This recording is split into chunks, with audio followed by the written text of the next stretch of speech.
शर्मिला टैगोर पर फूटा मुमताज़ का गुस्सा, कहा वो तो फ्लॉप फिल्में ही दिया करती थी। हिंदी सिनेमा की लेजेंडरी एक्ट्रेस मुमताज़ इस समय सोशल मीडिया पर छाई हुई हैं। मुमताज़ ने अपनी को एक्ट्रेस शर्मिला टैगोर को लेकर बड़ा बयान दिया। कुछ दिन पहले मुमताज़ ने शर्मिला टैगोर से अपनी दुश्मनी के बारे में भी खुलासा किया है।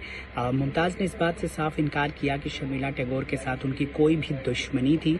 आपको बता दें, मुमताज़ ने पहले कहा था कि वो और शर्मिला कभी दोस्त नहीं हो सकते, कभी साथ हैंग आउट भी नहीं कर सकते। मुमताज़ ने कहा कि सुपरस्टार राजेश खन्ना के साथ उन्होंने और शर्मिला टैगोर दोनों ने ही साथ में काम किया, लेकिन एक्टर ने दोनों के बीच कभी विवाद पैदा करने की कोशिश नहीं की। मुमताज़ ने रेडिफ से बातचीत में कहा, मैं शर्मिला टैगोर की बहुत इज्जत करती हूँ, वो मुझसे कहीं ज़्यादा पढ़ी लिखी हैं। मैं 8 साल की उम्र से काम कर रही हूँ। मैंने अपने काम के दौरान काफ़ी कुछ सीखा है। मुमताज़ ने आगे कहा कि मैंने राजेश खन्ना के साथ शर्मिला टैगोर से ज़्यादा फिल्में की हैं।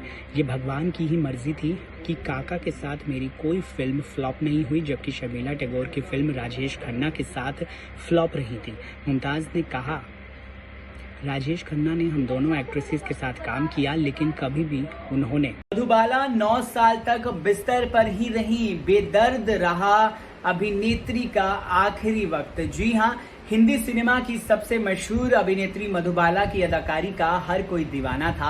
मधुबाला का जिक्र आज भी बॉलीवुड के सबसे हसीन अभिनेत्रियों में किया जाता है। मधुबाला ने अपने अभिनय और खूबसूरती से लंबे समय तक लोगों के दिलों पर राज किया, लेकिन उनकी जिंदगी के आखिरी वक्त बहुत ज्यादा दर्द और पीड़ा से भरे रहे। आज मधुबाला को लेकर आपको उस किस्से को बयां करते हैं जो बहुत दर्द से भरा हुआ है।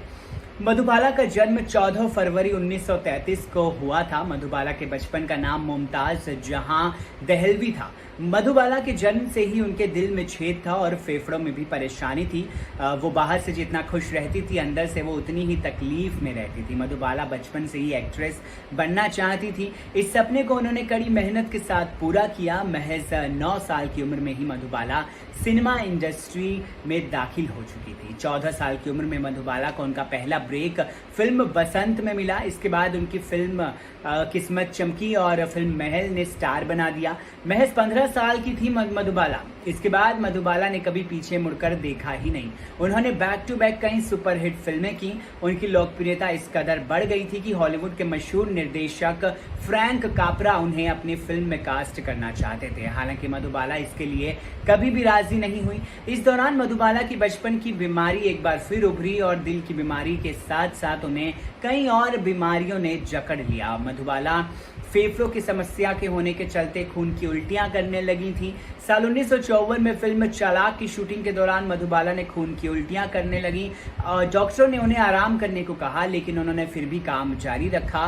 फिल्म मुगले आजम की शूटिंग के दौरान मधुबाला की सेहत में बहुत ज्यादा गिरावट आ गई थी। बहुत ज्यादा बीमार थी मधुबाला। इन बीमारियों ने मधुबाला को इस कदर तोड़ दिया था कि वो 9 सालों तक बिस्तर पर ही पड़ी रही थी। इसके बाद 23 फरवरी 1969 को महज 36 साल की उम्र में ही उन्होंने दुनिया को अलविदा कह दिया। बहुत दर्द भरी दास्तान रही उनकी कुछ आखिरी के वक्त, आखिरी के दिन। बहरहाल इस वीडियो को लेकर आपकी क्या है राय, कमेंट सेक्शन में जरूर बताइए।